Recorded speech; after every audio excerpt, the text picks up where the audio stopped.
Indonesia, salam tentara dari Sabang sampai Merauke, dari Minang sampai Pulau Rote. Mantalah iman kita, mantalah kasih kita, mantalah pengharapan kita. Tentunya dalam Yesus Kristus yang menjadi Tuhan dan Juru Selamat kita dan Juru Selamat dunia. Jangan katakan bahwa Yesus bukan Tuhan, jangan katakan pula bahwa Yesus Tuhan. Juru Selamat, dia adalah Tuhan, dia adalah Juru Selamat. Kalau kau percaya, engkau akan diselamatkan. Kalau tidak percaya, engkau akan dihukum. Yohanes 3 ayat 36. Dan Yesus sudah berkata dalam Yohanes 14 ayat 6, akulah jalan dan kebenaran dan hidup, tiada seorang sampai kepada Allah kalau tidak melalui aku. Mantap. Dan Petrus mengatakan dalam kisah Rasul 4 ayat 12, dan keselamatan tidak dalam siapapun juga selain dalam Dia Yesus. Karena di bawah kolong langit ini tidak ada nama lain yang diberikan kepada manusia yang olehnya kita diselamatkan. Dan Yohanes 3 ayat 16, karena begitu besar kasih Allah akan dunia ini sehingga Ia mengaruniakan anaknya yang tunggal supaya setiap orang yang percaya kepadanya tidak binasa melainkan beroleh hidup yang kekal. Saya, saudara, dan kita semua yang percaya kepadanya memperoleh hidup yang kekal. Dengan hati percaya engkau dibenarkan, dengan mulut mengaku engkau diselamatkan. Dan orang yang percaya tidak akan dipermalukan. Roma 10 ayat 9 sampai dengan 11. Puji nama Tuhan. Saya mengucapkan selamat pagi bagi kita. Semoga di pagi ini kekuatan Tuhan, kekuatan firman, kekuatan Roh Kudus akan terus menyertai kita untuk menghadirkan kerajaan Allah, menghadirkan Allah di tengah-tengah kehidupan kita dimanapun kita berusaha bekerja. Biarlah selalu kejujuran dari Allah ada di pihak kita. Puji nama Tuhan. Sebelum kita mendengarkan firman Allah, kita berdoa. Terima kasih Tuhan. Biarlah Engkau Allah yang hidup senantiasa menyatakan kasih dan kuasa-Mu di tengah kami melakukan puasa dan lain sebagainya Bapak Ibu dalam nama Yesus. Haleluya. Amin.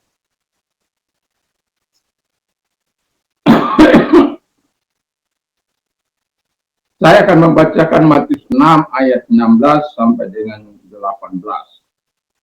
Dan apabila kamu berpuasa, janganlah murah mukamu seperti orang munafik.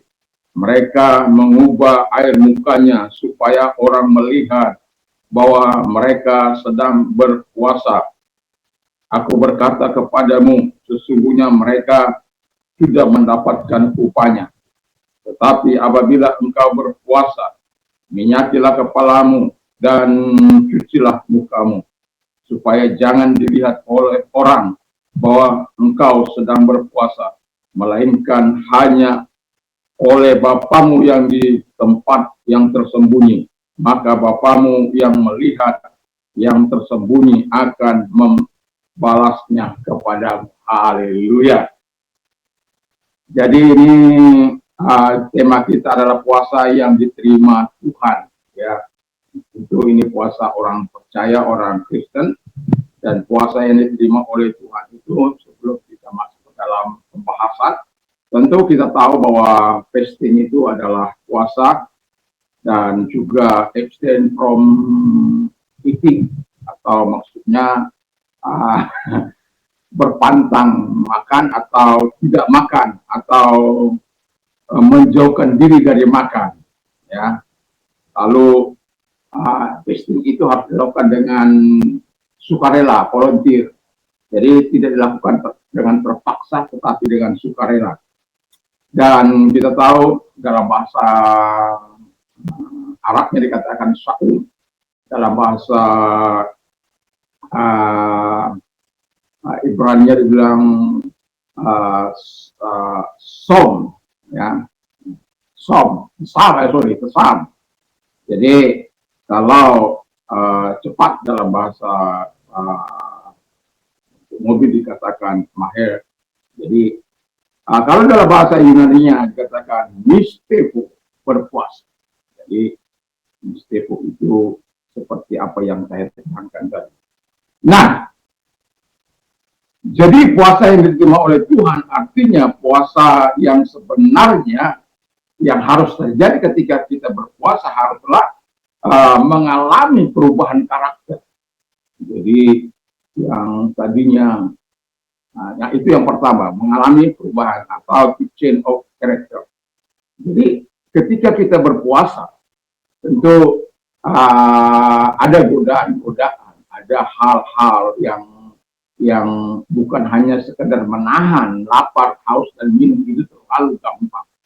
Tapi Tuhan mau kita mengalami perubahan from inside. Jadi kita memang mengalami perubahan dari dalam, sehingga kita merendahkan hati, berpuasa merendahkan hati di hadapan Allah, memohon kepada Allah supaya Bapa di surga itu menyatakan segala kebaikan.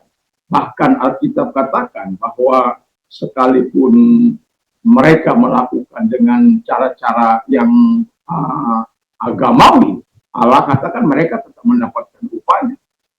Tetapi ini adalah hal yang spesial, di mana kalau puasa yang diterima Tuhan itu adalah puasa yang betul-betul puasa itu kita alami dalam hidup kita dan kita lakukan dalam hidup kita, sehingga kita betul-betul mengalami perubahan karakter. Dan tadi yang suka marah tidak lagi suka marah, yang tadinya tidak sabar menjadi sabar, yang tadinya tidak suka mengampuni, yang tadinya tidak bersukacita, yang tadinya pepaya lonjong ya menjadi bulan. Artinya ada perubahan karakter yang Tuhan harapkan ketika kita sedang berdoa dan berpuasa dan hari merendahkan diri itu. Bukan hanya sekadar showbox, bukan hanya sekadar supaya orang melihat. Bahkan kita sebagai orang percaya dilarang memperlihatkan diri bahwa ketika kita sedang berpuasa, bahwa kita sedang melakukan hari perendahan hati, hari perkenanan Tuhan. Tidak. Allah melarang kita menunjukkan diri kita bahwa kita sedang berpuasa. Itu keistimewaan Tuhan dalam kehidupan kita, memberikan berita kepada Tuhan. Karena apa?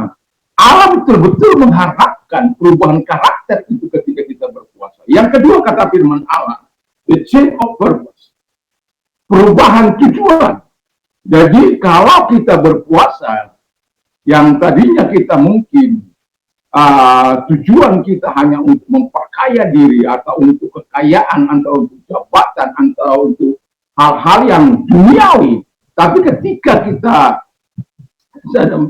berpuasa merendahkan hati di hadapan Tuhan, kita sebenarnya sedang mengubah tujuan kita yang tadinya duniawi menjadi yang rohani. Setidak-tidaknya ada keseimbangan antara jasmani dan rohani, sehingga dengan keseimbangan itu kita dapat menata hidup jauh lebih baik. Jadi tujuannya jelas bahwa hidupnya adalah untuk kemuliaan Tuhan. Tujuannya jelas bahwa tujuannya adalah untuk menyenangkan hati Tuhan. Jadi ketika kita berpuasa, untuk puasa kita diterima oleh Tuhan, ya perubahan tujuan itu. Jangan sudah berpuasa merendahkan hati di hadapan Allah, tujuannya tetap Tuhan beri aku kaya. Setelah Tuhan berikan kaya pun tidak berubah-ubah. Tidak mau menolong orang lain, tidak mau membantu orang lain, serakah, tamak, dan lain sebagainya. Tapi Tuhan mau kita merubah tujuan itu hanya bagi kemuliaan Tuhan. Bukan berarti kita tidak bisa menjadi kaya, bukan berarti kita tidak bisa menjadi hidup lebih baik. Bukan, Allah tidak mengatakan itu. Tapi tujuannya itu. Ada banyak orang kaya. Lihat saja itu si Ayub. Dia orang yang rajin berpuasa. Dia orang yang takut akan Tuhan. Dia hidup saleh. Dia hidup benar. Menjauhi apa yang jahat. Tapi apa yang mau kita katakan? Dia hidup dalam kebenaran. Dia hidup dalam takut akan Tuhan. Dan dia suka berbagi. Hartanya menolong banyak orang.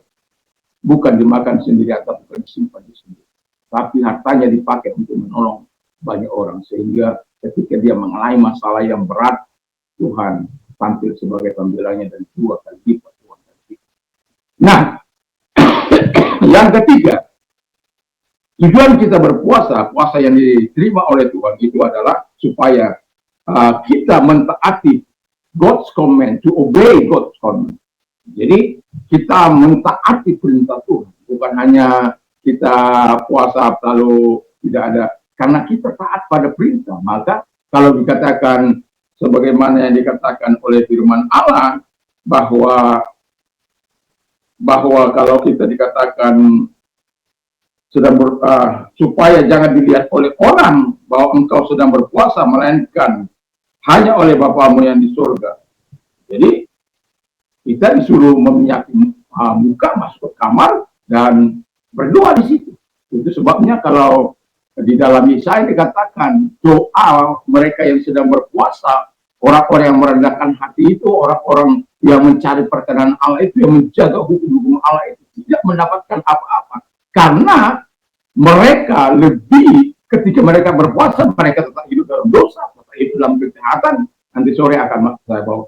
Nah, jadi dalam kehidupan kita ketika kita berdoa dan berpuasa, dalam salah satunya adalah untuk mentaati firman Allah dalam atau perintah Allah dalam hidup kita, sebagaimana yang Tuhan harapkan. Itulah yang kita lakukan. Apa yang dikatakan oleh Tuhan, itulah yang kita lakukan. Kalau Tuhan katakan minyaki rambutmu, basuh mukamu, masuk kamar berdoa supaya Bapamu yang tidak terlihat itu akan membalaskan segala apa yang kau lakukan. Hari merendahkan hati itu, sehingga puasamu sungguh berkenan di hadapan Tuhan dan doa-doamu akhirnya dijawab oleh Tuhan. Kita tunduk kepala dan kita berdoa. Terima kasih Tuhan, biarlah puasa yang kami lakukan adalah puasa yang berkenan di hadapan Tuhan. Sehingga puasa kami adalah puasa yang diterima oleh Tuhan. Terima kasih, kami bersyukur dalam nama Tuhan Yesus Kristus. Kami juga berdoa Tuhan Bapa di surga bagi orang-orang yang sakit, apapun sakit penyakit. Dalam nama Yesus, kalau engkau orang yang tidak sakit, arahkan tangan kepada Tuhan, kita berdoa. Lihat tangan-tangan yang diserahkan kepada Tuhan. Engkau Allah kami yang kami kenal di dalam nama Yesus. Engkau mampu hadir kepada mereka karena engkau tidak mengenal jarak, ruang maupun waktu. Di dalam nama Yesus segala sakit penyakit yang mereka derita oleh keluar dan oleh bilur-bilurnya engkau sembuh. Maka mereka akan sembuh. Kau katakan saja satu kata sembuh, maka mereka akan sembuh. Terima kasih Bapa di surga buat pertolongan-Mu kepada mereka, buat kebaikan kepada mereka. Dan ketika mereka mengalami masa-masa sulit mereka, hari-hari ini kami tahu masa-masa yang sulit. Tuhan, kepada siapa kami datang? Kepada Tuhan. Kalau engkau orang yang mau dibantu dalam doa, angkat tanganmu kepada Tuhan, mari kita berdoa. Lihat tangan-tangan yang diangkat kepada-Mu Tuhan. Selalu engkau mengatakan, mari kepadaku, hai kamu yang letih dan berberat, aku akan memberikan kelegaan bagi kami datang. Dan engkau juga yang berkata, berserulah kepada waktu kesesakan. Dan aku akan meluputkan engkau dan engkau akan memuliakan aku. Melakukannya saat ini Bapa di surga. Sebabnya kami berdoa dalam nama Yesus Kristus. Dan datanglah kepada mereka, menjauh selalu kebutuhan mereka. Pertolongan Tuhan datang kepada mereka. Karena pertolongan kami bukan dari mana-mana. Pertolongan kami dari Tuhan yang menjadikan langit dan bumi. Terima kasih Bapa di surga. Di dalam nama Yesus saya berdoa dan berdoa. Haleluya. Amin. Puji nama Tuhan, kiranya Tuhan memberkati kita dan menyatakan segala kebaikannya bagi kita dan tetap menghadirkan Tuhan dimanapun kita berada dalam di tengah-tengah pekerjaan. Mantap, mantap, mantap.